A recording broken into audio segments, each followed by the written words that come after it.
Baru saja kita simak dan dengar bersama tembang-tembang Islami yang baru saja dikumandangkan oleh Nuril Siddiqiyah dari Jami'iyah Pengajian Yasinta, Babatan Indah, Surabaya, pimpinan Ibu Margono.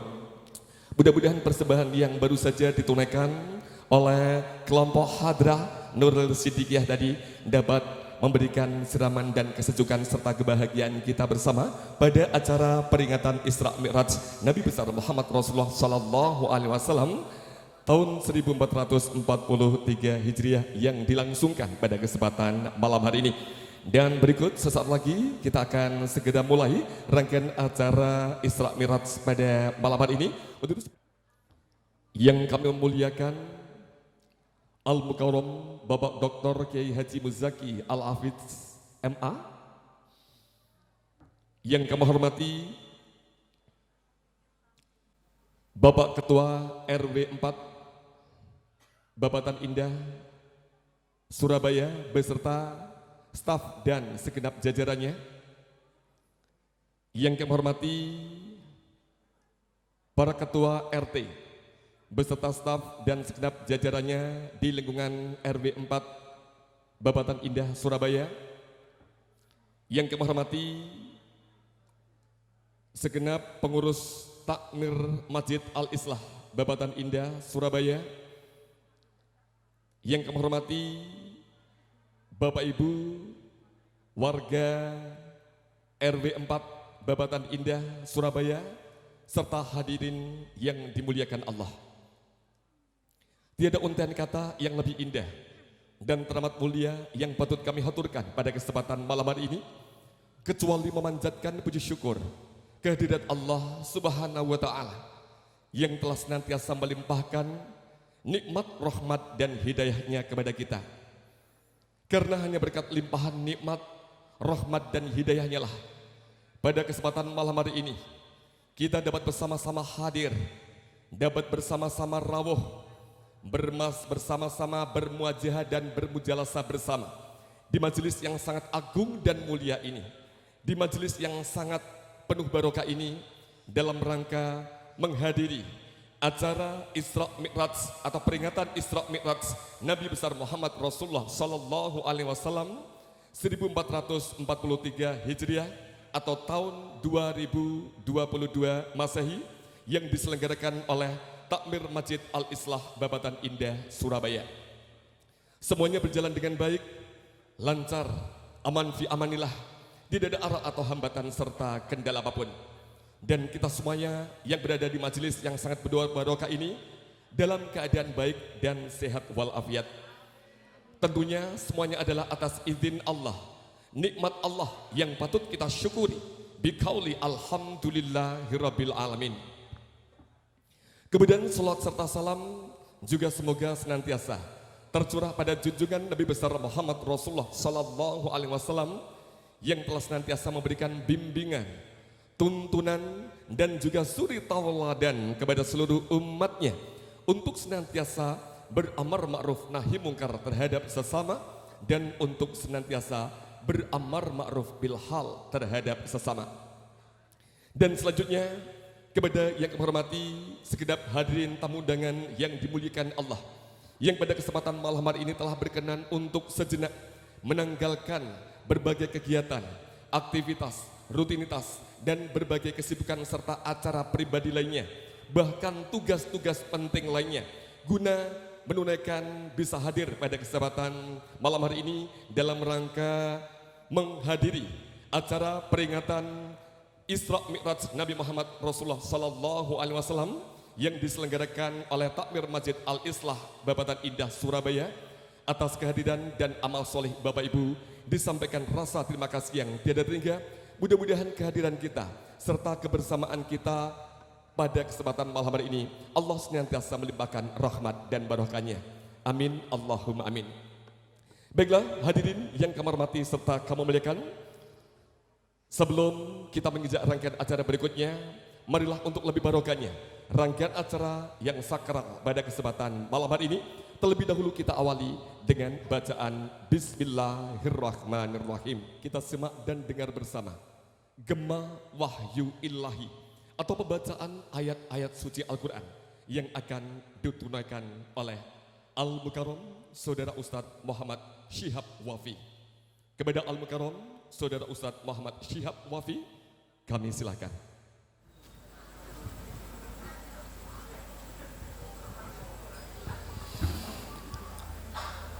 أعوذ بالله من الشيطان الرجيم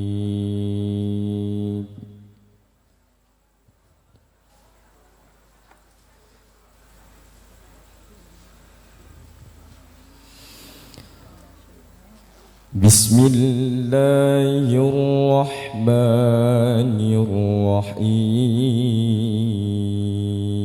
الرحيم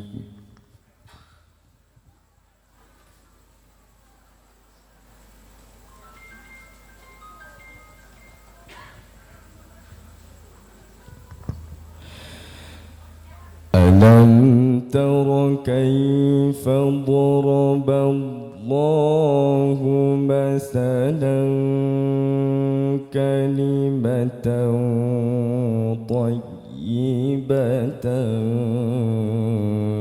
كشجرة طيبة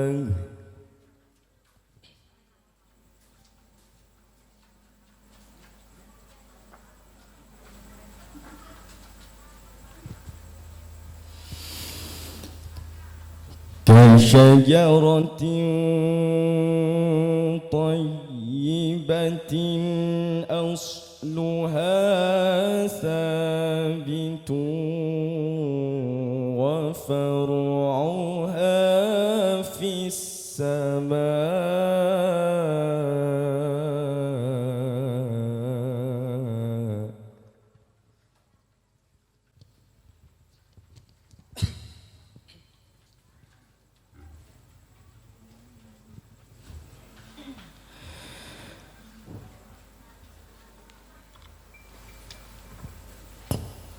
تؤتي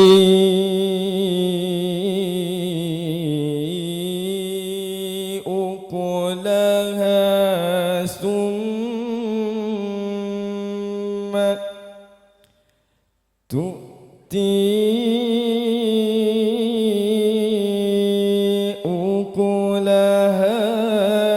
كل حين بإذن ربها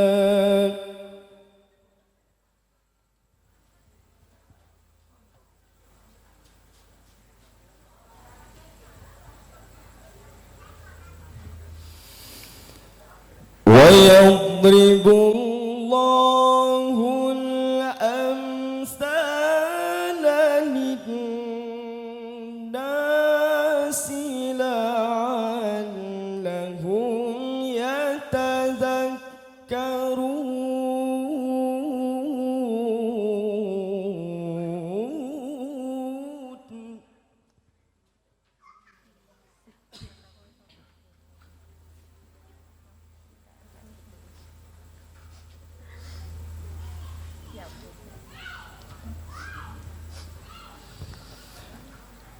ومثل كلمة خبيثة كشجرة خبيثة اجتثت من فوق الأرض ما لها من قرار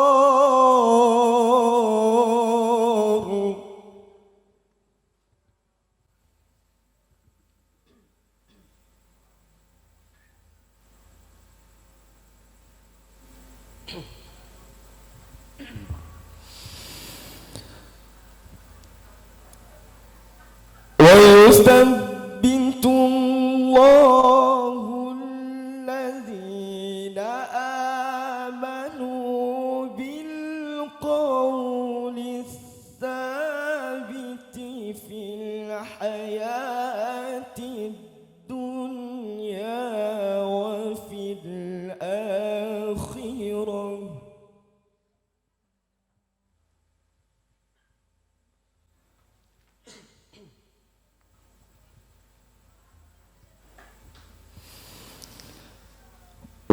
ويضل الله الظالمين ويفعل الله ما يشاء.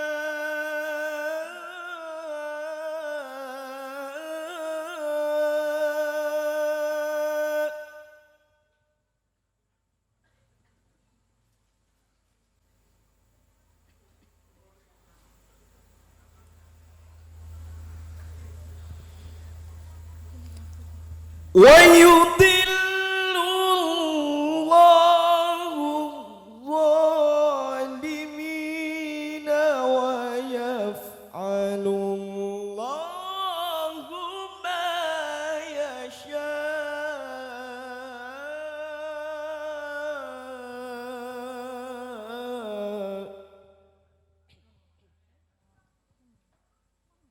Assalamualaikum warahmatullahi wabarakatuh. Alhamdulillahirabbil alamin wassalatu wassalamu ala asrofil anbiya'i wal mursalin sayyidina wa maulana Muhammadin wa ala alihi wa sahbihi ajmain. Rabbi israh li sadri wa yassir li amri wahlul 'uqdatam min lisani yafqahu qawli amma ba'du.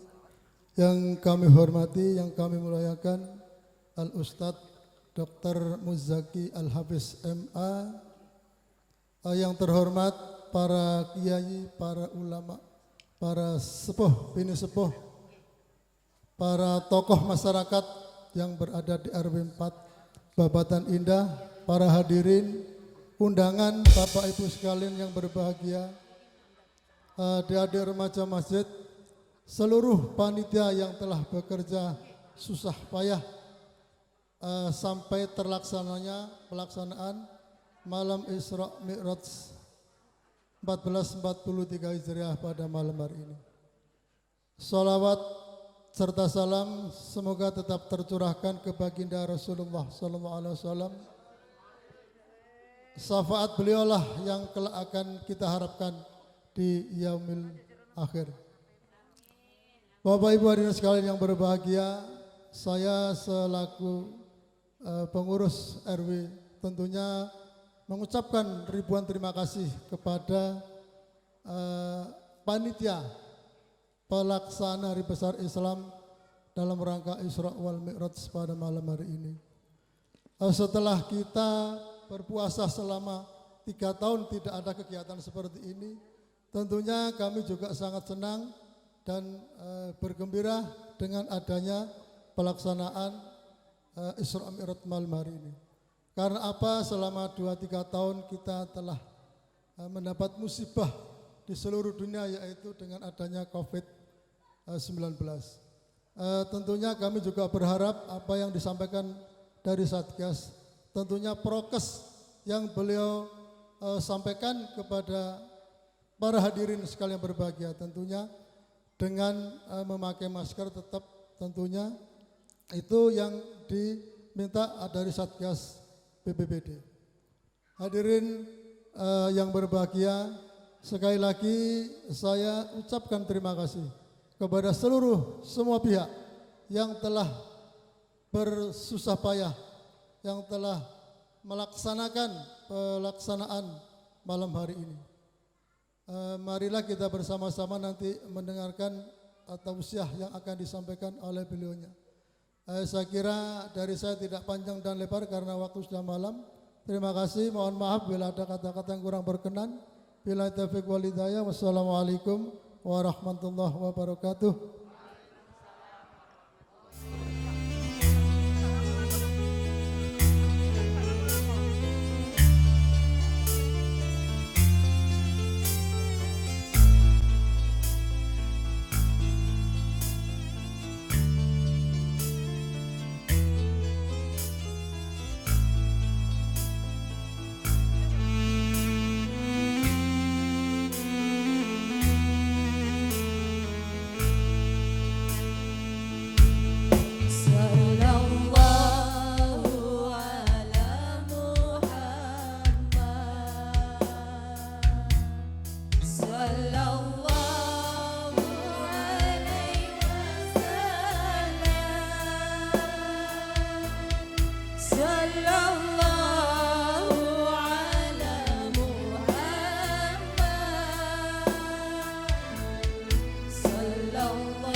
Kula izin lepas masker angsal Bu.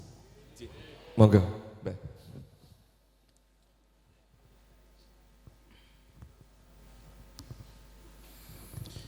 Kemarin ngaji pakai masker 1 jam, habis ngaji maskernya teles.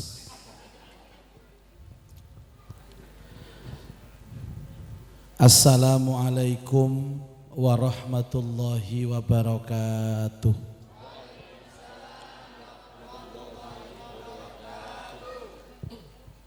Bismillahirrahmanirrahim. Alhamdulillahi rabbil alamin. Wassalatu wassalamu ala asyrafil anbiya'i wal mursalin Sayyidina Muhammad wa ala alihi wa sahbihi ajma'in. Asyhadu an la ilaha illallah wa asyhadu anna Muhammadan abduhu wa rasuluh. Allahumma salli ala Sayyidina Muhammad wa ala alihi wa sahbihi ajma'in.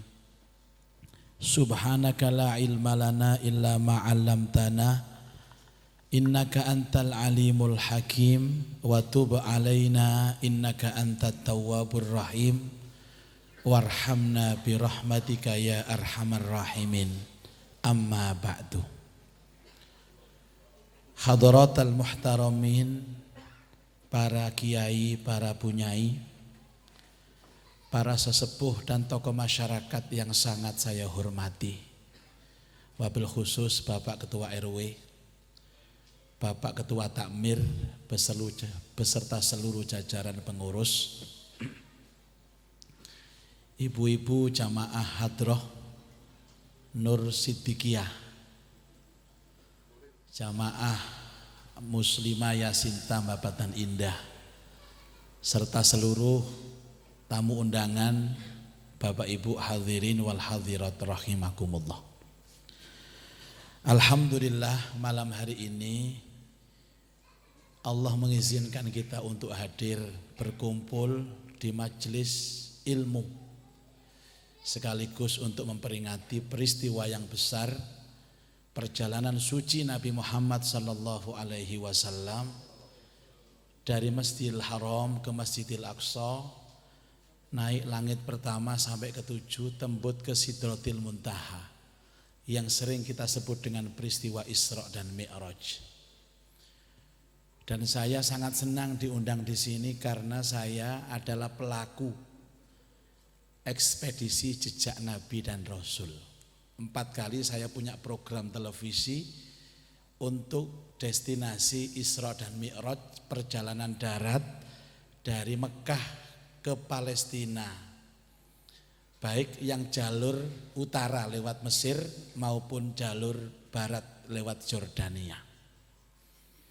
Makanya saya bisa bercerita secara detail tentang peristiwa ini.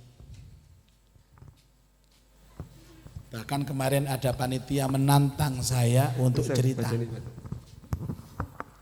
Ya Muzaki, tolong cerita kepada saya tentang Isra dan Mi'raj lengkap. Jadi nanti tergantung panitia ini minta paket apa.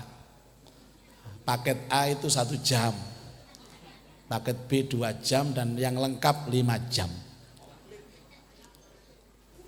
Atau paketnya dicicil, tahun ini 1 paket saja, sisanya tahun depan. Akhirnya dia menantang 5 jam, oke, wani piro. Dan saya bercerita mulai awal sampai akhir, dari yang paling kecil sampai yang paling besar. Saya kan senang cerita Pak, gak kroso Bu, krosone jamaah turu kabeh. Makanya gak usah lama-lama, kalau kurang silakan diundang di rumah masing-masing. Saya berdoa mudah-mudahan barokah pertemuan ini, barokah majelis ini, semuanya diberikan sehat walafiat. Yang punya urusan mudah-mudahan dimudahkan urusannya. Yang punya hajat semoga dikabul hajatnya. Yang punya masalah mudah-mudahan diberikan jalan keluarnya. Tambah umur, tambah istiqomah ibadahnya. Dan kapanpun nanti kita menghadap kepada Allah benar-benar membawa husnal khatimah. Amin Allahumma amin.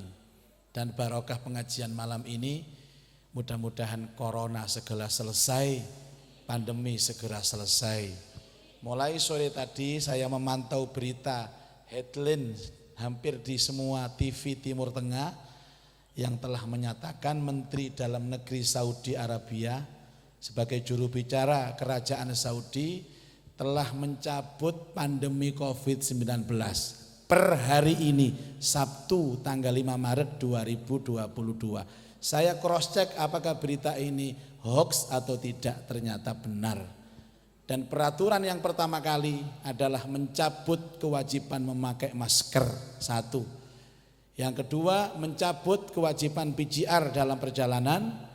Dan yang ketiga, mencabut tentang social distancing. Mulai per hari ini Masjidil Haram wa Masjidin Nabawi rapet lagi softnya. Mudah-mudahan informasi ini nular ke Indonesia, wabil khusus Jawa Timur, wabil khusus Surabaya, wabil khusus Babatan Indah, wabil khusus Al-Islah. Saya sebagai pelaku selalu saya sampaikan setiap subuh 2 tahun yang lalu saya selalu membaca kunut nazilah. Allahumma adfa'annal ghala wal bala wal waba wal faksha. Ya Allah, angkatlah wabah ini, angkatlah bencana ini. Ternyata sampai 2 tahun gak mulai-mulai hari ini jenenge corona ini. Saya dikritik oleh jamaah, doanya Kiai Muzaki gak dikabul sampai Allah. Sampai detik ini kok pandemi tidak selesai. Saya jawab, pandemi sesungguhnya sudah selesai, hanya kitalah yang tidak mau selesai. Tidak tahu ada apa kok tidak mau selesai. Karena itu kemudian saya bicara bahwa sekarang ini Bapak Ibu, segala peraturan saya sudah 2 tahun ini keluar negeri sudah berkali-kali. Dan semuanya pakai tes PCR, tapi tidak pakai disogrok. Saya tidak pakai disogrok sejak 2 tahun. Karena awal-awal disogrok terus Bapak Ibu, hidung saya. Akhirnya tambah mekrok. 2 tahun terakhir tidak. Karena saya punya tim sendiri. Dan setiap saya naik pesawat, saya sudah punya data. Saya telepon, tolong siapkan hasil swab PCR saya. Apa kata dokter teman saya itu? Yai Muzaki pengen positif atau pengen negatif. Kalau ditari Bapak Ibu. Dan saya tahu ini masuk YouTube, saya tahu. Dan ini bukan rahasia umum, silakan konfrontasi. Supaya panjenengan tenang untuk menyambut bulan suci Ramadan besok. Jangan khawatir, jangan cemas. Ini sudah selesai Bapak Ibu. The end sudah selesai. Jadi saya mau ke Turki kemarin ditawari, mau positif atau negatif. Ya negatif lah. Karena settingannya semua pasti positif Bapak Ibu. Anda batuk swab positif. Anda wahing swab positif. Meriang swab positif. Sampai tetangga saya ngentut di swab positif. Saya berharap sambutlah Ramadan dengan hati yang lapang, hati yang sukacita. Ramaikan masjid, rapatkan soft, tidak ada masalah. Anda merapatkan soft tidak melanggar undang-undang. Rapatkan soft semua, kecuali Masjid Al-Akbar. Karena ini masjidnya pemerintah dipantau terus. Kita bukan ingin supaya rame, tapi saya ingin jamaah Masjid Al-Islah besok ketika masuk bulan Ramadan benar-benar hatinya tenang, full untuk ibadah, dan ibadahnya itu ada di masjid. Allahumma sholli ala Sayyidina Muhammad. Bapak Ibu, kenapa terjadi seperti ini? Ini kaitannya dengan Isra dan Mi'raj. Saya akan menjelaskan dalam sudut pandang yang berbeda. Bahwa Allah Ta'ala itu menciptakan 2 unsur dalam kehidupan manusia. Pertama, unsur akal. Fungsi akal berpikir. Yang kedua, unsur hati. Fungsi hati berzikir. Orang itu kalau 2 fungsi ini berjalan seiring, seirama, hidupnya pasti akan seimbang. Tidak gampang takut, tidak gampang gelisah.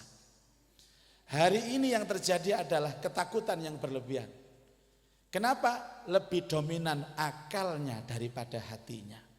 Lebih sering berpikir daripada berzikir. Ini kelemahannya. Semakin kita berpikir, semakin muncul ketakutan. Ada saya punya tetangga, per tanggal 20 Maret tahun 2020, rekor. Sampai minggu kemarin dia tidak pernah keluar rumah. Karena dia berpikir kalau saya keluar rumah saya terpapar. Kalau saya terpapar saya masuk rumah sakit. Kalau masuk rumah sakit saya meninggal. Dan ternyata betul minggu yang lalu dia meninggal di rumahnya. 2 tahun tidak keluar rumah gara-gara takut mati. Ternyata dia mati di rumahnya. Sementara yang keluyuran tiap hari gak mati-mati lah bukti ini.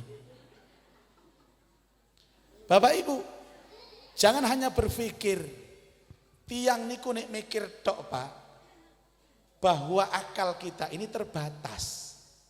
Panjenengan nek maksa mikir gendeng jenengan. Jangan dipaksa. Kasihan beban pikiran ini berat. Kalau sudah tidak bisa dipikir, stop.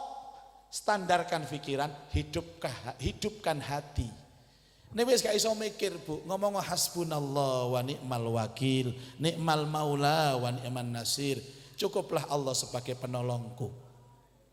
Ini konsep dasar dalam kehidupan agama. Nah, apalagi peristiwa Isra dan Mi'raj, Pak. Ayo kalau Anda menggunakan akal, tidak nutut. Dan bawaannya Anda tidak akan percaya dengan Rasulullah. Bahwa banyak karena peristiwa Isra Mi'raj inilah sahabat yang sudah masuk Islam kembali murtad. Gara-gara tidak percaya dengan peristiwa ini. Kenapa tidak percaya Bapak Ibu? Karena dia pakai otak, pakai pikiran, tidak pakai hati. Dan orang yang stres hari ini adalah orang yang selalu berpikir. Bapak Ibu sekalian, kami beberapa tahun yang lalu diundang ke Jerman. Di sana ada lembaga yang melegalkan bunuh diri. Tapi dengan disuntik mati. Dan bayarnya mahal Pak. Memang banyak orang itu yang tidak mau keluarganya sumpek, lebih baik bunuh diri. Difasilitasi dan bayarnya mahal. Saya berkunjung ke sana, yang saya ingin tahu adalah siapa-siapa dari mereka yang bunuh diri sebenarnya. Ternyata mengejutkan. Ranking pertama adalah guru besar, para profesor, ilmuwan. Aneh kan? Justru ilmunya tinggi, akhirnya putus asa, mengakhiri hidupnya dengan bunuh diri. Profesor, doktor, wakil. Yang kedua adalah pengusaha dan anggota parlemen. Orang yang kaya-kaya, mati bunuh diri. Padahal mereka kaya, punya kedudukan, punya. Yang ketiga adalah artis. Justru mereka yang terkenal dan viral bunuh diri. Yang tidak ada ditemukan di sana adalah orang miskin. Nggak ono sing daftar bunuh diri. Uang melarat gak ono Bu. Sebab apa? Masih gak bunuh diri, mati karepe dhewe. Ini artinya apa Bapak Ibu? Justru karena pikiran inilah kita stres. Tolong sebagai orang yang beriman kita punya Allah. Setiap sholat iyyaka na'budu wa iyyaka nasta'in. Ya Allah hanya kepadamu kami menyembah. Hanya kepadamu kami mohon pertolongan. Ibu nek gak ada masalah bojo, ojo dipikir Bu, sampean wiritan ae. Masalah anak, ojo dipikir wiritan ae. Masalah maratuwa, ojo dipikir wiritan ae. Selesai sudah masalahnya. Ini konsep dari Allah. Makanya hari ini ada orang yang hidupnya tidak pernah stres. Sinten Bu? Wong gendeng. Orang gila tidak pernah susah hidupnya Bu. Sama delok wong gendeng lak guyu terus. Saya kebetulan punya rutin 2 bulan sekali ceramah di rumah sakit Jiwa Menur Surabaya. Karena saya disuruh gubernur untuk ceramah di sana, nyeramai orang gendeng-gendeng itu. Maka bahasa saya bahasa orang gendeng. Maka sering sekali saya pulang ke rumah, kata istri saya, "Bah, sampean kok tambah gendeng saiki." Saya melihat salut dengan orang gendeng itu Bu, tidak ada yang susah. Saya datang ke sana dirangkuli, "Yai, ono sing didilati kabeh aku ya Allah, gila sampai anakku." Yang kedua, tidak ada orang gendeng sakit itu. Saya tanya dokter penjaganya, "Dok, ada yang sakit?" Tidak ada Pak Yai. Ada yang diabetes? Enggak ada. Kolesterol? Enggak ono. Liver? Enggak ono. Lorone ya gendeng iku. Padahal makannya ngawur. Kadang di sampah-sampah itu dipangani kabeh, ya gak loroi. Dan survei membuktikan sampai detik ini Satgas COVID-19 tidak pernah menemukan wong gendeng terpapar corona. Hidup wong gendeng. Dan yang ketiga yang paling enak jadi orang gendeng itu, Pak. Orang gendeng kok enak itu.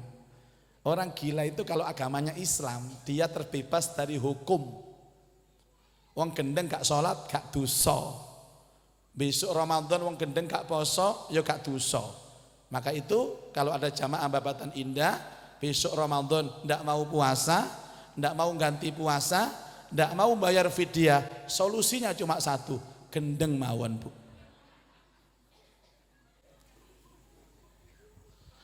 Bapak Ibu sekalian, kadang kita ini berpikir begini, selalu saja saya yang menyelesaikan masalah. Tidak ada, Pak. Yang menyelesaikan masalah itu Allah. Makanya pelajaran pertama Isra Mi'raj itu menguatkan akidah. Tidak semua urusan hidup itu bisa selesai dengan pikiran kita ini. 2 bulan yang lampau Bapak Ibu saya diundang ke desa Tanggulangin, Sidoarjo. Di dalam rangka untuk khutbah nikah. Semua telah siap. Calon pengantin perempuan siap, wali siap, saksi siap, Pak Mudin, Pak Pengulu siap. Tinggal menunggu mempelai pria dari Bangil, OTW dalam perjalanan. Tiba-tiba sang mempelai perempuan ini meninggal di meja ijab kabul.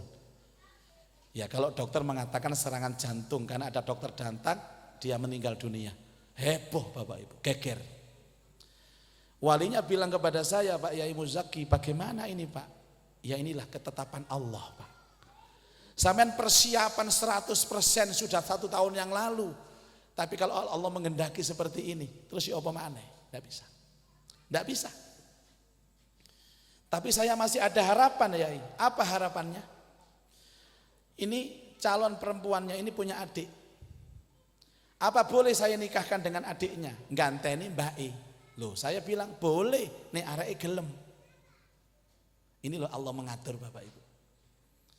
Nah kebetulan anak laki-laki calon pria ini sebelumnya belum pernah sama sekali ketemu wajah. Hanya lihat foto di handphone saja. Zaman biyen dijodono. Sudah selesai dipanggillah adiknya ini. Katanya bapaknya, nak kamu sayang enggak sama bapak sama ibu? Sayang. Mau enggak nurut sama bapak sama ibu? Mau. Tolong gantikan kakakmu. Hah? Apa bilang? Pak, Bu, kalau perintah yang lain saya nurut, tapi untuk yang satu ini, maaf Bu, saya enggak nurut. Apa nak? Saya sudah punya gendaan, pacar. Keliru gendaan tak. Sekarang pilih bapak, ibu atau pacarmu. Nangis anaknya Pak. Ya sudah, saya akan nurut tapi beri saya waktu untuk nelpon pacar saya. Ternyata pacarnya juga punya masalah. Dia dijodohkan dengan perempuan lain. Tapi katanya ngomong nang arek iki gak wani. Dia telepon, Mas, aku harus menggantikan kakakku menikah hari ini. Kakakku meninggal. Jare sing ditelepon gendakane, ya ketepaan Dek. Aku ya dijodohno ambek wong tuaku. Iki lho Allah. Akhirnya apa yang terjadi Bapak Ibu? Sudah dirias, dipacai, data-data di KUA diganti semua. Jenazah masih ada di situ. Mempelai laki-laki datang. Ya Nabi salam alaika. Masuk Bapak Ibu. Di dalam meja ijab kabul dijelaskan oleh pengulama. Mas, maaf. Istri yang semula akan engkau nikahi 1 jam yang lalu meninggal dunia. Tapi jangan khawatir, akan digantikan adiknya. Adiknya sudah siap. Kamu mau apa tidak? Ditelok, kok luwe ayu adike? Jawab, mau. Bati. Itu saya bercerita betapa takdir Allah itu dominan. Itu yang disebut dengan kudratullah Bapak Ibu. Maka orang yang beriman itu cirinya cuma satu. Tidak pernah kaget dengan apapun urusan dunia ini. Karena hatinya nyantol ke Allah. Ada orang kaya, biasa aja, yang kaya itu Allah. Ada orang ganteng, biasa aja. Ada orang lemu, biasa aja. Orang iman itu cirinya gak kagetan, ngono lho Pak. Nek orang wong babatan indah kagetan, kata Pak iman. Saya sering kan bimbing haji Bapak Ibu. Ketika tawaf itu saya briefing dulu, Bapak Ibu, ayo kita tata hati kita sebelum tawaf. Nanti di pelataran Ka'bah, tolong yang fokus. Kalau lihat yang aneh-aneh jangan kaget. Karena semua atas kebesaran Allah. Siap? Siap. Mudun nang ini pelataran Ka'bah. Sikat sak puteran. Subhanallah, walhamdulillah, wala ilaha illallah. Ana wong Nigeria wireng liwat. Allah, cek irenge wong iku. Cek irenge ya Allah, cek irenge. Kaget bisa. Biasa aja. Corona datang biasa, nyengkrik biasa, ana wong mati biasa, urip biasa. Karena semua atas kendali Allah, kehendak Allah. Lapo dipikir wong ana sing noto kok dipikir sampean. Sampean wedi mati tetap mati, gak wedi mati tetap mati. Itu yang disebut dengan akidah. Perjalanan Rasulullah sallallahu alaihi wasallam. Kula nate ndugi Mekah niku bis teng Jeddah nyabrang tengene pelabuhan Kairo. Duki Kairo Bapak Ibu, duki Jeddah teng Kairo 12 jam. Duki Kairo niku lewat jalan darat bis, lewat terusan Suez. Ngandap ngeten iki. Tembus teng Gunung Turusina, namine kota San Katrina. Tembus teng perbatasan itu 12 jam. Jeddah Mekah ke perbatasan Palestina lewat selatan Kairo itu 24 jam, sedina suwengi. Dari perbatasan menuju ke Palestina lewat Laut Mati, ada kota tua namanya Jericho, itu 8 jam. Jadi dari Mekah menuju Palestina pakai bus cepat jalan darat itu 1 hari 1 malam plus setengah hari. Padahal dulu hanya onta dan kuda, tentu kecepatannya lebih cepat, bis cepat. Tapi saya tidak berani kayak Nabi, Mi'raj naik langit pertama, kedua tidak berani. Sampai di Palestina saya berhenti Pak. Kuwatir kumu gak nang langit gak balik. Coba. Hadirin Bapak Ibu, inilah pelajaran yang pertama. Sebentar saya lihat jam dulu.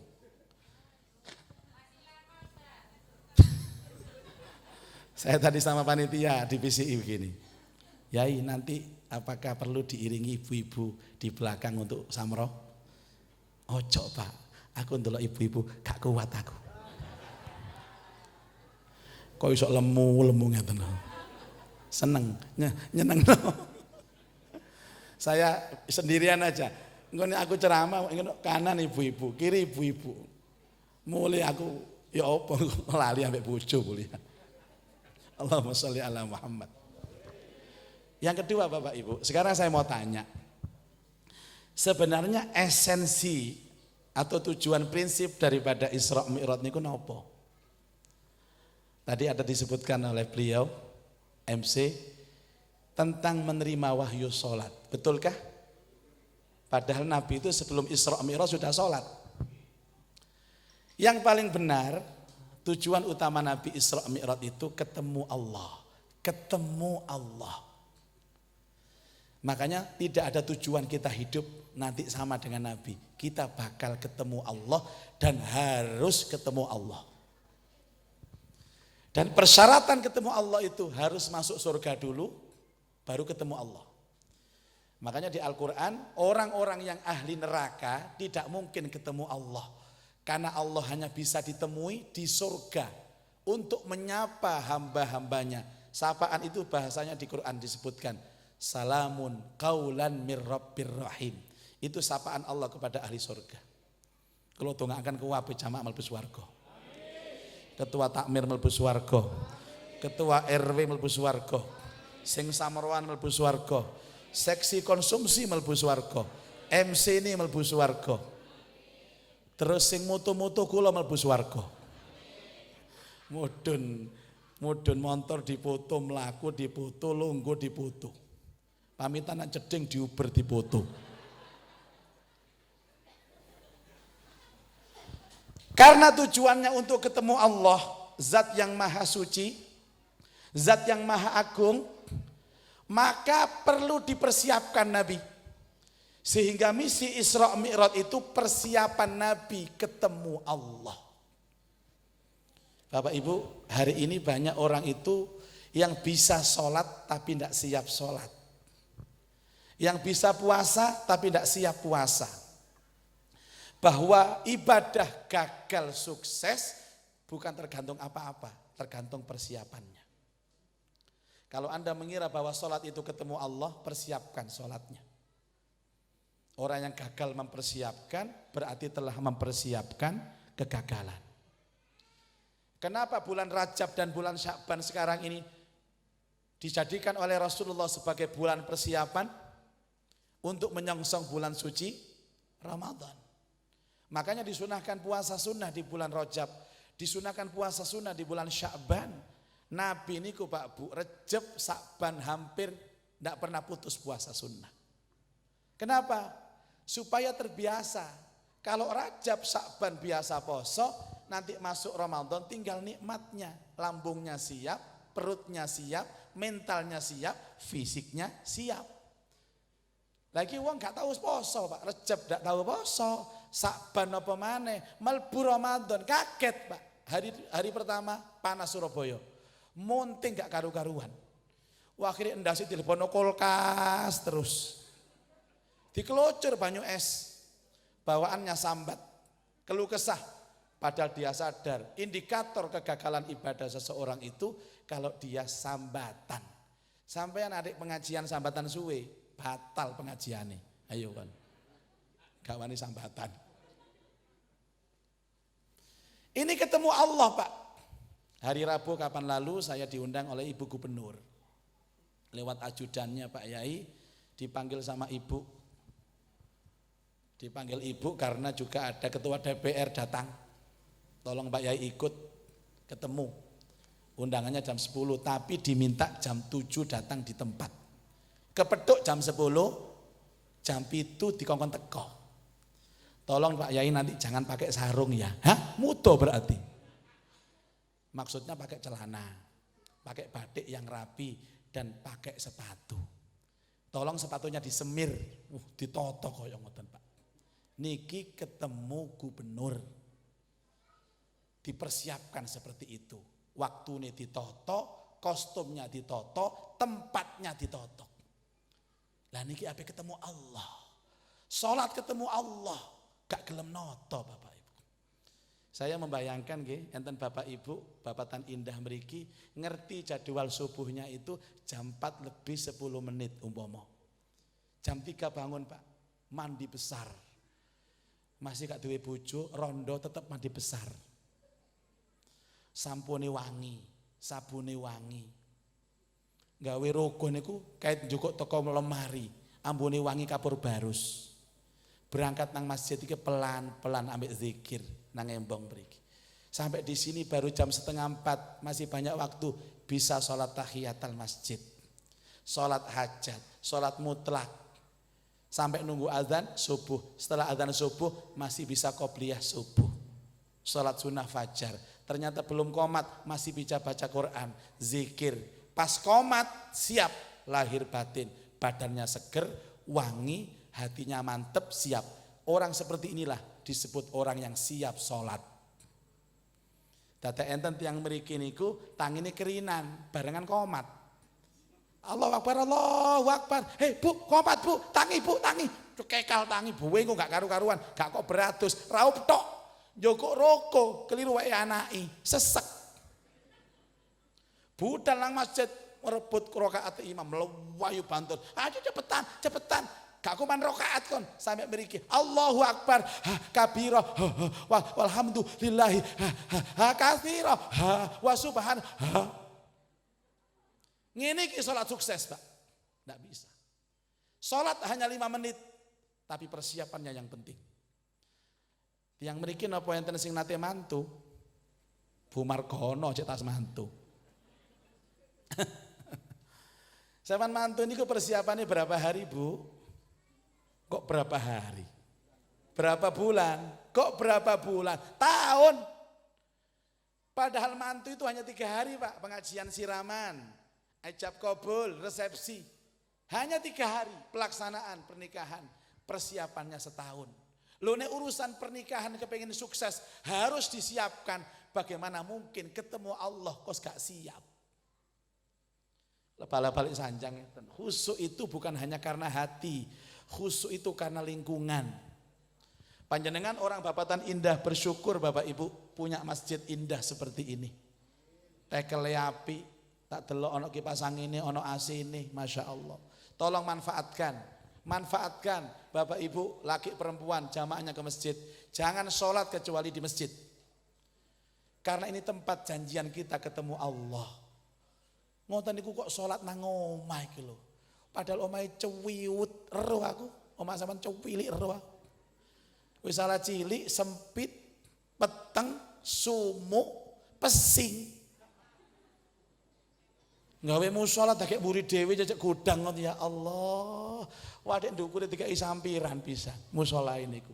Kuwape disampirno kathok, anduk, sewek, kaos. Tadi pas takbir kecantol kathok, Allah ya apa iki? Masjid ini tempat janjian kita ketemu Allah. Lawan janji ketemu Allah kan gudang ini loh. Aneh orang-orang itu. Nah, apa yang dipersiapkan Allah untuk Rasulullah dalam rangka menghadap Allah? Pertama, persiapan batin. Hati Nabi dibersihkan dari dunia Bapak Ibu. Masya Allah. Karena tahu ya, Allah itu suci dan Allah tidak mungkin menyatu dengan dunia. Kalau hatinya ada Allah, tidak mungkin ada dunia. Kalau hatinya ada dunia, tidak mungkin ada Allah. Makanya dibersihkan hati Nabi dari kepentingan dunia. Dengan cara apa? Dengan cara menghilangkan semua kenikmatan dunia. 1, paman tercintanya wafat. Abu Thalib. Abu Thalib itu yang mendukung Nabi dakwah, yang mensupport Nabi. Nabi dengan adanya Abu Thalib kedudukannya kokoh di Mekah. Setiap ada ancaman, Abu Thalib ini di garda paling depan untuk bela Nabi. Ketika Abu Thalib wafat, maka kedudukan Nabi di Mekah lemah. Sama halnya Nabi kehilangan tahta dalam kehidupan. Hilang tahta Nabi. Yang kedua, apa? Boikot ekonomi. Sejarah menorehkan sebelum berangkat Isra Mi'raj, 3 tahun keluarga Nabi diboikot sama musyrik Mekah. Tidak boleh transaksi jual beli, dodol gak oleh, tuku gak oleh, suplai makanan masuk ke kampungnya Nabi di stop Pak, di boikot 3 tahun. Bapak Ibu tahu boikot kalau zaman sekarang itu apa? PPKM. Ojo rame-rame. PPKM itu boikot yang dilakukan Abu Jahal kepada Rasulullah. Jadi sing ngarang PPKM itu, ini gak salah, turunannya Abu Jahal. Bapak Ibu sekalian, jadi Nabi kehilangan harta, tahta hilang, harta hilang. Yang paling puncak adalah ketika istri tercintanya wafat, Ibunda Khadijah. Ibunda Khadijah istri yang tercinta wafat, istri dalam bahasa sosial namanya wanita. Habis sudah kepentingan Rasulullah terhadap dunia, tahta hilang, harta hilang. Wanita pun hilang. Jadi Rasulullah itu hatinya di dalam posisi titik nol Pak. Tidak membawa kepentingan dunia ketika menghadap kepada Allah. Janji kalau kita sholat nggak nggawa donya, nggak nggawa harta, nggak nggawa bojo, nggak nggawa kedudukan, Anda pasti ketemu Allah. Tapi nggak wangel Pak. Sholat gak mikir donya iku wangel Bu. Kadang lagi takbir mikir donya atan. Allahu Akbar. Sandalku tang ndi tak deken ndi ya, Mak. Wong kadang-kadang kalau panjenengan iki duwe ilang ngoten lho, digoleki mumet gak kepethuk. Gawe salat kepethuk, Pak.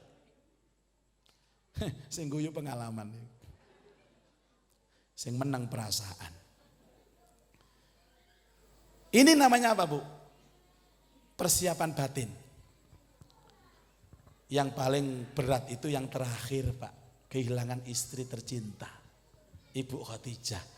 Nabi itu nangis. Berhari-hari Nabi nangis. Dan hari wafatnya istri tercinta itu dalam sejarah disebut dengan hari kesedihan. Yaumul Huzni. Masya Allah.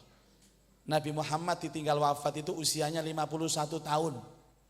Dan ibunda wafat di usia 66 tahun. 2 tahun berikutnya baru Rasulullah hijrah. Nangis Bapak Ibu.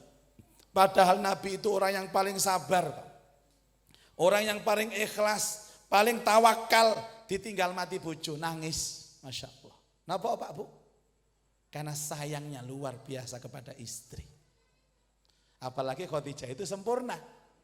Wong wedok paling sempurna sak donya Khadijah. Siji ayu, loro soge, telu pinter, papat akhlake apik. Golek wedok nang babatan indah kaya ngoten wangel. Ono ayu tapi gak soge. Ono ayu soge tapi lolo, gak pinter blas. Enten malih ayu soge pinter akhlake bejat. Ono akhlake apik tapi areke welek. Saking sempurnanya wafat Nabi nangis. Maka saya ditanya oleh jamaah apa sih sesungguhnya ciri-ciri istri solihah itu? Kalau jawab, ciri-ciri istri solihah itu nek dhek mati bojone nangis. Itu solihah. Tapi nek dhek mati bojone kok mesem, gak solihah. Napa enten Pak kata? Bojone mati ngoten niku goyang-guyu. Alhamdulillah. Ampe rokokan jedul ngaten niku. Anake ndelok ayo apa sih bapak iki mak mati kok goyang-guyu iki ya apa? Pak, ini kan hari kematian ibu, Pak. Kok bapak senyum-senyum, Pak? Anakku, ketahuilah hari ini adalah hari yang paling membahagiakan bapak, Nak. Bapak lepas dari cengkeraman mak lampir, Nak. Ibu milih pundi, Khadijah apa mak lampir? Yang kedua, disiapkan dohirnya Nabi. Batin sudah siap. Bersih kepentingan dunia. Sekarang dohirnya Pak. Dengan cara apa? Nabi diminta untuk mandi dengan air zam-zam. Kata kuncinya mandi Bapak Ibu. Ingat jangan menyepelekan mandi. Panjenengan kalau bisa sebelum sholat mandi dulu. Orang yang sholatnya mandi dulu dengan sholat tanpa mandi rasanya beda Bapak Ibu. Memang mandi secara syariat itu tidak ada hubungan dengan sahnya sholat. Tapi mandi bisa mensupport 99% khusyuknya sholat. Sama jajal. Adus disik sing seger. Wabene wangi. Takbir ku enak Pak. Allahu Akbar. Wangi. Kalau jamaah di masjid, kanan kiri kita ikut khusyuk. Coba sampean ojo adus rong dino, terus sholat Pak. Peliket kabeh awake. Gawe takbir keleke kelet, muni klek ngeten. Itu namanya fitnah. Salah satu bentuk orang fitnah dalam masjid siapa? Dia orang yang sholatnya ndak khusyuk, bikin orang lain ndak khusyuk gara-gara durung adus. Balik kalau kandhani ibu-ibu. Ibu-ibu nek pengajian niku angsal Bu, ndamel kodong sing apik-apik angsal. Warna-warni angsal, motifnya apa saja silahkan pengajian. Tapi jaluk tolong nek salat jamaah teng masjid, gawe mukena yang polos. Boleh putih polos, hitam polos, hijau polos. Ndak usah dikasih warna-warni. Ndak usah dikasih motif, apalagi motif yang mengganggu. Contohnya apa? Mburine digambar manuk cendrawasih. Buntute dawa nglewer ngeten Bapak Ibu. Sampean khusyuk Bu, mburi sampean batin. Allahu Akbar. Dawane rek buntute manuk iku rek.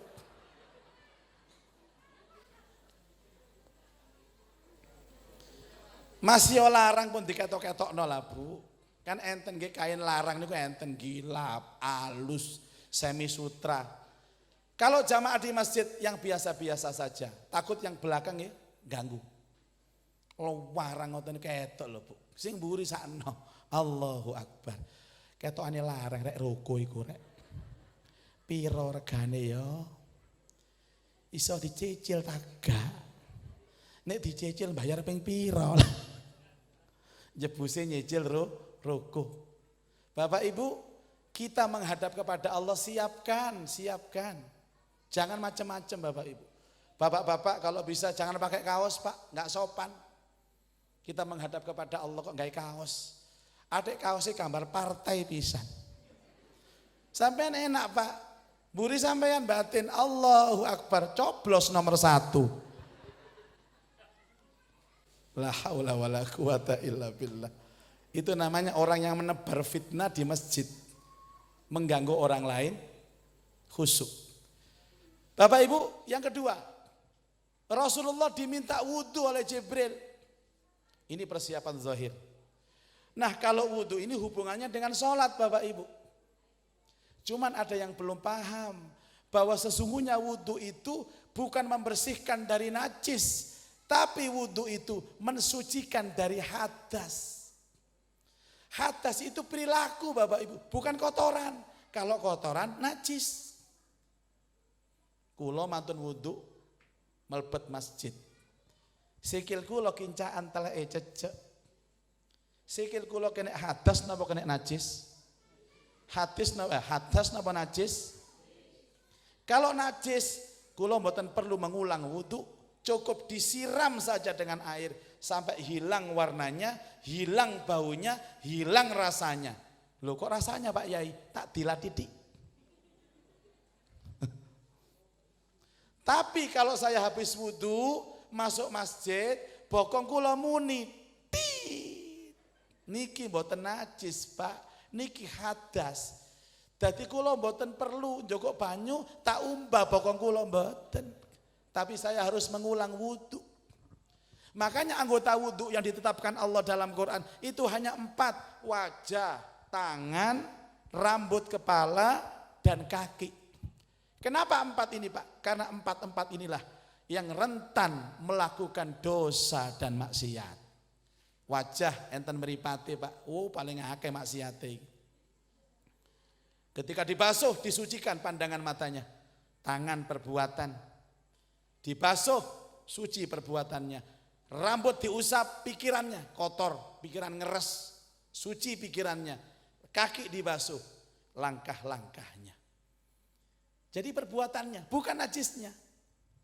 Dulu mungkin kalau dalam bahasa lagu itu ada namanya lagunya Mas Bimbo. Judulnya Wudhu. Ibu-ibu samuran ini sumerap bimbo, sinten bimbo. Menangi nggih sampean bimbo Bu nggih.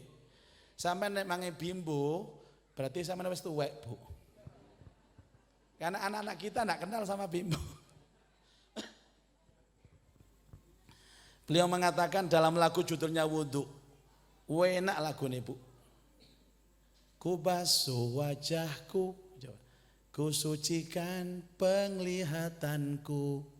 Penglihatannya nih sucikan. Ku basuh tanganku, ku sucikan perbuatanku. Ku usap rambutku, ku sucikan pikiranku. Ku basuh kakiku, ku sucikan langkah-langkahku. Mata suci, pandangan suci, perbuatan suci, pikiran suci, langkah-langkah suci, baru nuwun sewu ngadep teng Allah. Allahu ya Rabbi, izinkan aku menghadapmu. Niku salat sing ana tata kramae Bapak Ibu. Yakin Anda ngadep teng Allah itu Allah kersa kepada kita? Yakin kalau kita menghadap kepada Allah, Allah mengizinkan kita? Masya Allah. Banyak orang yang sholat bisa, tapi yang siap sholat tidak ada. Disiapkan lahir batinnya Rasulullah. Berangkat ke Masjidil Aqsa untuk menghibur Nabi Bapak Ibu. Naik namanya kendaraan buruk. Kendaraan surga yang kecepatannya melebihi kecepatan cahaya. Sampai di Masjidil Aqsa, diparkir Bapak Ibu. Tempat parkirnya sekarang disebut dengan Masjid Buraq.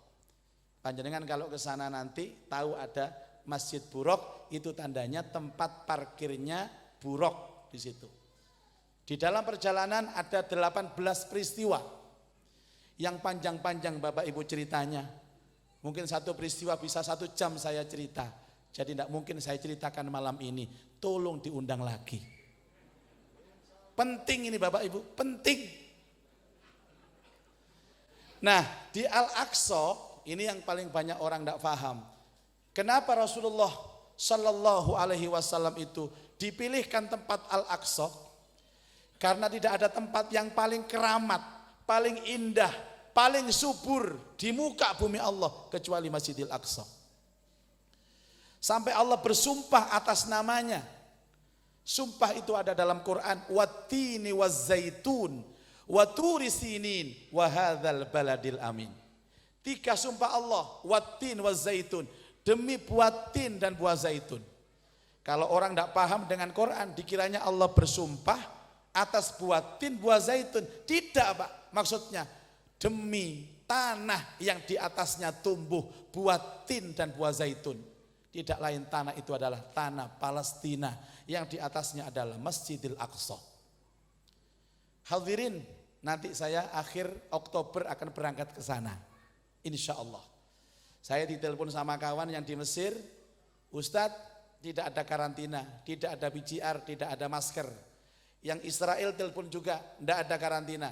Yang di Yordan, tidak ada karantina. Langsung saya bilang teman saya yang ngurusi tiket pesawat, tolong akhir Oktober carikan tiket, saya mau ke Palestina.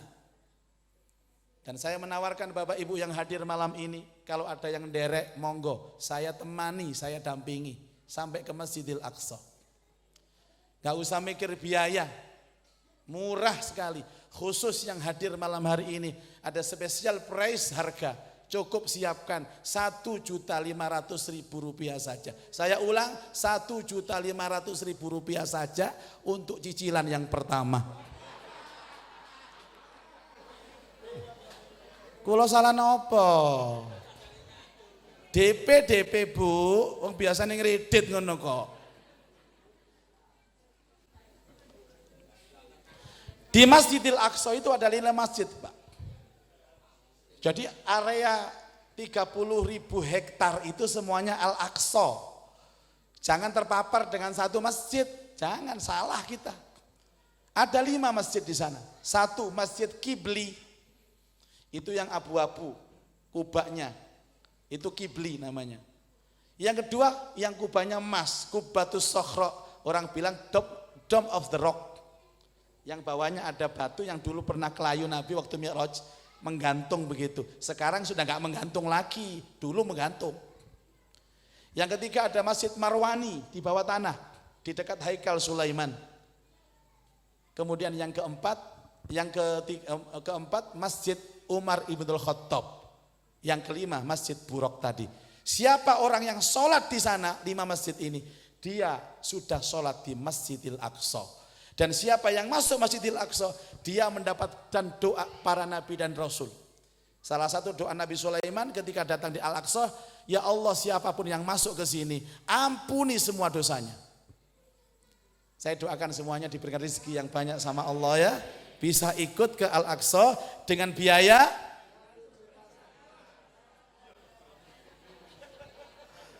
ya Allah.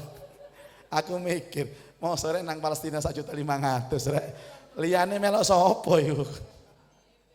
Bapak Ibu sekalian, di sana apa yang dilakukan Rasulullah? Salat berjamaah bersama dengan para nabi dan rasul. Inilah topik yang sekarang harus kita angkat Bapak Ibu. Salat jamaah. Setelah pengajian ini jangan pernah salat kecuali jamaah. Dan jangan pernah jamaah kecuali di masjid. Demi Allah, akan sia-sia sholat Anda kalau ada di masjid. Apalagi bapak-bapak yang laki-laki ini. Hukumnya wajib Anda sholat di masjid. Bukan sunnah, wajib. Hadisnya sahih. Apalagi jaminan Rasulullah, sholat berjamaah ini 27 derajat. Lebih bagus daripada sholat sendiri. Dan yang kedua jaminannya, orang sholat berjamaah dijamin 99% sholatnya diterima. Karena sholat jamaah ini disebut sholat paket. Apa maksudnya paket? Satu di antara anggota jamaah sholatnya diterima, seluruh masjid diterima semua. Enak Pak, jaminan ini Pak. Makanya Anda rugi gak mlebu masjid temenan ya. Temenan rugi. Saya baca kitab yang bagus Bapak Ibu, belajar demokrasi lewat sholat jamaah. Karangan ulama Mesir, luar biasa. Ketika orang berkumpul, orang Islam, maka hendaklah dia memilih pemimpin, memilih imam. Dan imam dipimpin itu harus profesional. Enggak boleh milih pemimpin itu bodoh, gak oleh Pak. Pulung-pulungu gak oleh Pak. Apalagi meneng gak ngomong-ngomong, gak boleh.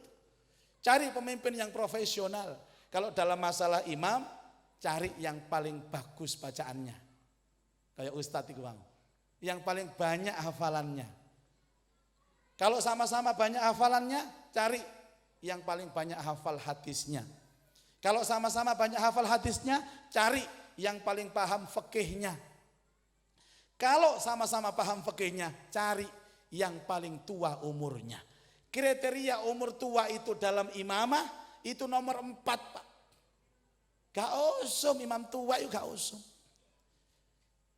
Cari yang muda-muda, gerakannya masih lincah, suaranya masih keras, bagus, hafalannya masih kuat, supaya jamaahnya betah di masjid. Wong tua ini kalau Pak gerakannya itu gak lincah.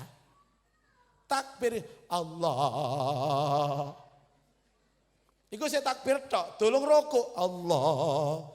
Tolong sujute tambah nemen Allah, wetin delongup Allah. Tutuk tengah-tengah mandek napa boyoke kumat. Bapak-bapak sing sepuh-sepuh ngalah, Pak. Tapi kalau memang yang tua-tua masih pengen ngimami, tolong dikai sing salat sirri mawon. Kayak ana zuhur sampai asar. Nek sik kurang tambahi salat jenazah. Cek iling mati. Yang nomor 2, pemimpin harus disukai rakyat. Imam kudu disenengi makmum. Kalau ada imam digedingi makmum, sholat jamaah rusak dan batal Pak. Kecuali yang tidak suka itu sedikit. Separuh plus 1 suka sah. Dan ini al-islah ini kayak wong 100 jamaah, sing 51 seneng imami, sing 49 gak seneng sah. 50 plus 1. Lho mosok enten yai makmum kok benci ambek imam. Ada napa imami senengane utang gak gelem nyaur. Sing diutangi makmume pisan. Takbir Allah iki lho utange akeh nang aku iki lho. Kalau sudah disepakati maka harus ditaati Bapak Ibu. Gerakan-gerakan makmum harus taat kepada imam. Imam takbir, makmum takbir. Imam rukuk, makmum rukuk. Dan kalau imamnya salam, Bapak Ibu harus ikut salam. Jangan nulayani gerakan Anda mufaroqah batal.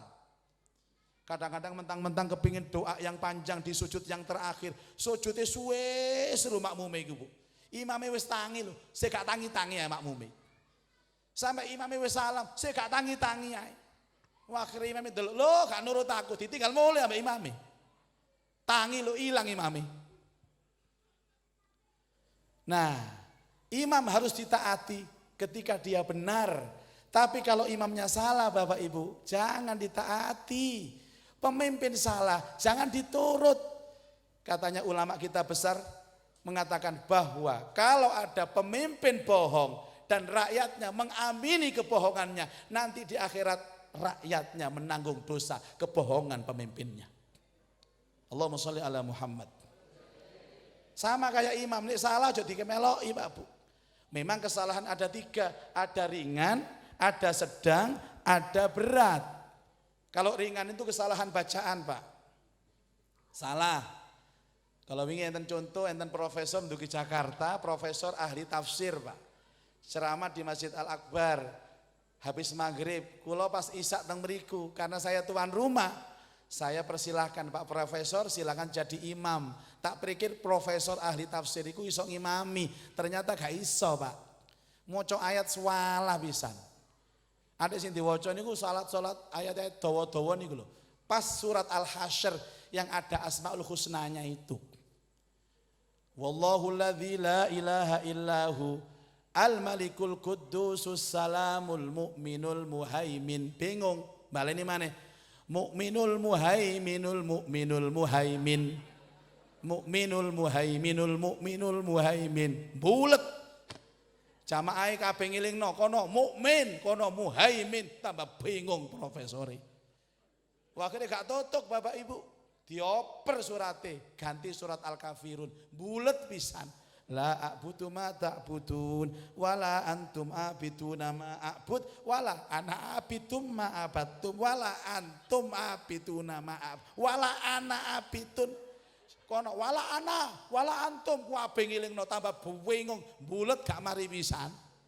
Akhirnya dioper surate ganti kul huwallahu ahad baru lulus. Mantai salam jamaah ngomong ket mau kul hula yo enak apa gak bulet ae sampean niku. Imam ini dipilih oleh makmum dan imam harus bijaksana Bapak Ibu. Ojo sakarepe dhewe. Delok jamaah ana sing tuwek ana sing lara, ojo dawa-dawa ayate. Saestu Bapak Ibu. Jadilah imam yang bijaksana. Walaupun hafal Quran, maghrib ya kuliah ambek kulhu. Isae ya halaku mutakasur ngono ae. Karena mungkin di belakang itu banyak makmum yang tidak kuat untuk berdiri lama. Imam-imam yang mengerti makmum biasa disukai Bapak Ibu. Kula niki sering ngoco-ngoco tak ndek-ndekno kabeh. Kemarin ke Jakarta ada jadwal penerbangan pertama Bapak Ibu. 4:30 penerbangan kula. Kali enten konco kali. Budal teng airport, engko ae salat subuh nang airport. Sudah masuk ruang tunggu, kok gak dipanggil-panggil nang pesawat, adzan subuh, tak jak nang musola airport Juanda. Kula ngimami subuh. Sik lagi takbir Allahu Akbar, panggilan teko bagi penumpang dengan GA 355 segera naik pesawat tek langsung. Yo opo iki aduh takbir hati. Akhirnya Fatihah tak cepetno. Bismillahirrahmanirrahim. Alhamdulillahirabbil alamin arrahmanirrahim. Pokoke sah. Mari Fatihah kulhu tak dum loro. Kul huwallahu ahad Allahu samad Allahu akbar. Yang kedua lam yalid walad dhalin lam yalid walam yulad walam yakul lahu kufuwan Allahu akbar. Cepet. Setelah salam makmum kabeh, selamat Pak Yai, cocok, bagus sekali, bagus. Ngeten. Senengi wong kula. Nek ana imam teng mriki kok cepet bacaane, yakin dicintai jamaah. Ya Allah, saya sudah mensurvei Bapak Ibu. Indonesia, Jawa Timur, Surabaya, wabil khusus Bapak Taninda, belum siap dengan ayat yang panjang. Ojo nyacak sampean dawa-dawa nang kene. Ayo terawih sak jus. Lah kan maneh terawih meneh. Ibu-ibu lho mesti mari buka mesti janjian nang WA. Mbak, engko terawih nang ndi, Mbak? Mana ke lho? Al-Islah. Apa? Jos terawih, jos imami. 5 menit dadal sholatnya. Bapak Ibu, ada kesalahan sedang ketika imam gerakannya salah. Sholat duhur mestinya 2 rakaat harus tahiyat awal. Ternyata berdiri Allahu Akbar. Jamaah di belakangnya harus mengingatkan. Ini salah Pak, pemimpinnya salah. Dan cara mengingatnya harus santun. Ada tata keramanya. Apa? Bapak-bapak cukup mengucapkan subhanallah hanya 1 kali saja. Allah subhanallah. Kadang imamnya paham, kadang gak paham Pak. Subhanallah tek. Aku salah apa itu mau ya? Ternyata dia gak paham terus saya Pak. Kalau sudah terus sudah biarkan. Itu tetap sah. Yang penting nanti sebelum salam sujud 2 kali yang disebut sujud sahwi. Kadang-kadang jamaah gak terima, gak direken itu Pak. Imamnya salah dielingno subhanallah, sik dijarak kayak subhanallah. Subhanallah. Hei subhanallah, hei. Ono hene iso. Niki mboten lapangan bola Bapak Ibu. Niki masjid, ada aturan mainnya. Atau kurang Pak rakaatnya. Rasulullah Shallallahu Alaihi Wasallam itu pernah sholat asar 3 rakaat terus salam. Hadis sahih. Di belakangnya ada Abu Bakar, Umar, gak ngeling no Pak. 3 rakaat salam. Setelah salam jamaah yang gerundal kabeh. Hei Rasulullah mau sholatnya 3 rakaat salam. Iya kurang situ. Iya aku roh dewe kok. Kok gak ngelingno kon? Aku wedi ae. Ojo-ojo engko ono peraturan anyar. Asare dilukir ambek magrib. Magribe 4, asare 3. Akhirnya Nabi tahu apa yang kalian bicarakan. Maaf Nabi, tadi Nabi sholat asar 3 rakaat langsung salam. Loh iya tah? Nggih. Kok gak dielingno? Wedi Nabi. Engko ana peraturan anyar asare 3. Boten aku lali. Ayo sekarang ditambah 1. As-sholatu jami'ah. Langsung berdiri Nabi nambah 1. Khusus yang masih berada di dalam masjid. Sing nang jopo dijarno. Kapan-kapan mbak nek kejadian kaya ngoten imame kurang niru Nabi nambah 1. Sing wis nyingkri nang Wonokromo aja diceluk, telepon, "Cak, bali oh Cak, kurang 1 Cak." Oh, kadung wis mudo aku adene. Yang terakhir kesalahan berat Bapak Ibu. Napa niku Pak? Imame ngentut. Ada loh begitu. Adik ngentut pas sujud pisan. Rokaate kurang situ. Apa kira-kira yang harus dilakukan Pak? Imamnya gak tahu ngaji pisan. Tit lo ngentut rek. Bingung mikir ya opo iki katanya metu waktu sujud iki ya opo. Akhirnya tola-tola berangkang nang jeding. Wong batal anjane. Lah mak memburine Pak, noleh titik ndang. Loh kok berangkang? Melok berangkang burine. Dadi sak masjid iku berangkang kabeh nang jeding, melok imame. Jarene makmum kudu nurut imam. Nggih rusak Bapak Ibu. Caranya imam harus bangkit dulu berdiri supaya berisyarah kepada makmum kalau saya batal. Caranya menghadapkan arah ke makmum, isyarah dengan tangan tanpa suara. Maju yang belakang itu gantikan dia. Nek ngerti, nek gak ngerti ya bingung.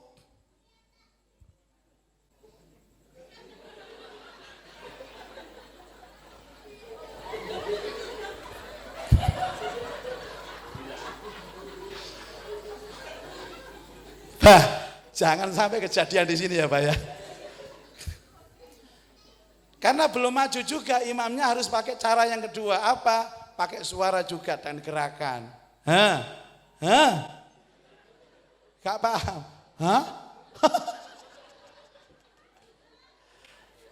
Karena belum maju juga, pakai cara yang ketiga, gerakan, suara dan kalimat terakhir Pak ini Pak. Pak, maju Jare sim, maju teng putih lah. Ngomong-ngomongan adakno. Niku jamaah sing asale 17 derajat, Pak mudhun dadi 0 derajat. Gara-gara gak ngerti karepe ngoten niku. Dari Al-Aqsa naik langit pertama ketemu Nabi Adam, kedua Nabi Yahya Isa, ketiga Nabi Yusuf, keempat Nabi Idris, kelima Nabi Harun, keenam Nabi Musa, ketujuh Nabi Ibrahim. Seluruh nabi yang ditemui selalu mengatakan 3 kepada Rasulullah. 1, mengucapkan salam. 2, menguatkan nubuah Rasulullah. Yang ketiga, menghibur hati Rasulullah. Ya Rasulullah, jangan susah. Apa yang terjadi pada hidupmu sesungguhnya pernah terjadi pada hidup kami. Akeh koncone Nabi sampeyan iku Nabi. Makanya biasanya orang itu kalau curhat-curhatan, ero nek wong liya luwih susah, atine ayem. Ibu-ibu curhat nang tanggane yuk, aku curhat yuk. Ana apa? Bojoku minggat yuk, minggat 4 wulan yuk. 4 wulan, bojoku 4 tahun. Ya wis yuk, suwun yuk. Assalamualaikum. Enteng biasa gawane ngoten iku. Kalau kita diuji sama Allah, datangi senior kita. Seperti Rasulullah minta nasihat kepada nabi-nabi terdahulu. Puncak dari perjalanannya ke Sidratil Muntaha. Di sinilah malaikat Jibril mengatakan, "Ya Rasulullah, yang diizinkan Allah hanya engkau." Datang Nabi ke tempat namanya Baitul Ma'mur. Dalam riwayat Sahih Bukhari mengatakan Rasulullah benar-benar bertemu Allah dan melihat Allah dengan mata telanjang. Au kama qala sallallahu alaihi wasallam. Diceritakan kepada sahabat bahwa Nabi pernah ketemu Allah dengan mata telanjang. Tidak ada satupun sahabat yang berani bertanya Bapak Ibu. Karena itu ranah akidah. Mencep sahabat. Beda kalau Nabi cerita di depan jamaah al-islah. Bapak Ibu, tadi malam saya ketemu Allah dengan mata telanjang. Takon, Allah niku lemu napa kuru? Dukur apa endek? Zaman sakniki kepo jenenge. Bapak Ibu jangan pernah bertanya tentang zatnya Allah. Tapi bertanyalah tentang kekuasaan Allah. Tafakkaru fi khalqillah wala tafakkaru fi zati. Berfikirlah tentang penciptaan Allah, jangan berpikir tentang zatnya Allah. Nabi Musa saja itu baru mendengar suaranya Allah. Tapi Rasulullah satu-satunya manusia yang langsung bertemu dengan Allah, disapa oleh Allah. Nabi uluk salam kepada Allah. At-tahiyyatul mubarakatus salawatut thayyibatulillah. Kehormatan, kemuliaan, keberkatan hanya milikmu ya Allah. Allah menjawab, Assalamu alayka ayyuhan nabi. Selamat berkah untukmu wahai Nabi. Nabi dijawab Allah, hatinya senang. Ingat umatnya. Nabi melanjutkan, Assalamu alayna wa ala ibadillahis salihin. Dialog itu kemudian termaktub dalam doa tahiyat yang sering kita baca dalam sholat. Jangan main-main Bapak Ibu. Itu dialog suci antara Allah dan Rasulullah. Nah disitulah kemudian diberikan perintah sholat sebanyak 50 kali. Ketemu Nabi Musa, disuruh balik lagi, nawar Bapak Ibu, ngenyang. Sampai turun 10, turun 5. 5 pun masih disuruh nawar sama Nabi Musa. Nabi ditawar lagi, kasihan umatmu gak kuat. Apa jawaban Nabi? Maaf Nabi Musa, aku sudah malu dengan Allah. Aku sudah sering nawar dengan Allah. Karena itulah orang yang hobinya tawar-menawar, iku wong sing gak duwe izin pengumuman. Niki biasanya bapak napa ibu? Ibu napa bapak? Masya Allah. Bapak ibu, kemudian Rasulullah pulang dan menawarkan sholat 5 waktu dengan segala filosofinya. Dan beliau mengatakan kebahagiaan, kesengsaraan hidup kita tergantung dengan sholat kita. Karena pertama kali dihisab nanti di akhirat adalah sholatnya. Maka itu ada ayat yang dibaca Ustadz tadi, tanha anil faksha wal mungkar. Sholat itu mencegah pelakunya dari perbuatan keji dan mungkar. Orang kalau sholatnya bagus, rumah tangganya pasti bagus. Sholatnya bagus, di jalan pasti bagus, di kantor pasti bagus. Kebagusan seseorang dalam hidup tergantung pada sholatnya. Sehingga ada 18 gerakan dan doa sholat. Semuanya berorientasi membangun karakter dan akhlak. Kapan saya jelaskan? Dalam edisi pengajian berikutnya, insya Allah. Mudah-mudahan apa yang saya sampaikan semua menjadi pintu hidayah untuk kita semua. Dan kita mendapatkan ilmu yang manfaat fid dini wad dunya wal akhirah. Al-Fatihah.